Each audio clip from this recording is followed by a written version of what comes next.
Penn State has been doing this research for a century.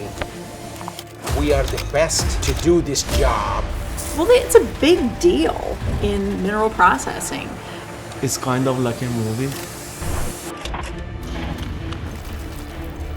Critical minerals go into all the products that we heavily depend on. All of the new renewable energy sources, windmills, solar panels, they all have these minerals in them that we have to import.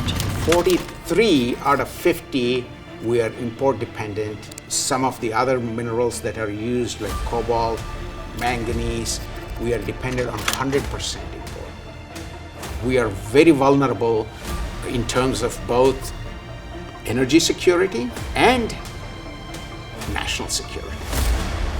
Penn State has the breadth and the depth required to solve this critical minerals problem.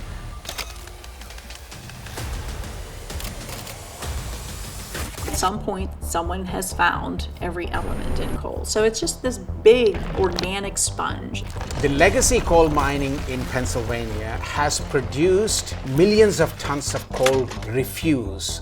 When you burn coal, the minerals turn into what we call ash. This ash roughly is about 10% of the coal that we burn in the country. This ash has these critical minerals. So if we start using these waste products and also develop new technologies, it will revitalize the entire region that is affected by declining coal mining.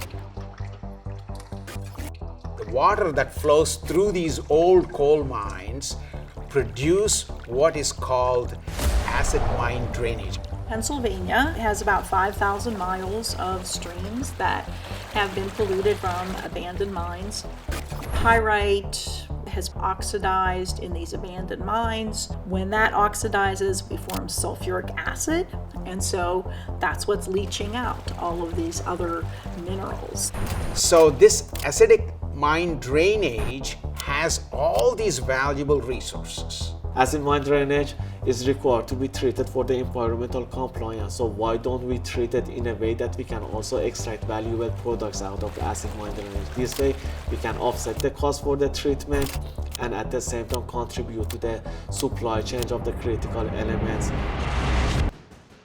We have developed a process here at Penn State.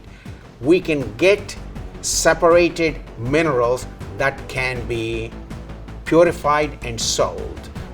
Iron, aluminum, rare earth elements. We can also extract cobalt and manganese without using any additional harsh chemicals.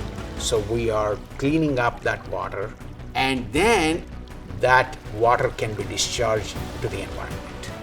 So we are solving two problems. We are cleaning up the environment, yet we are getting the valuable products that we are importing from outside. It should pay for itself. Let's figure out where all of these seeps are and start treating them.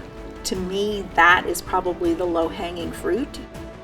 Our college and our university, Penn State, has been doing this research for a century. All the advancements that we are dreaming of are possible only if we have these critical minerals. Particularly this region, coal mining has been a legacy thing.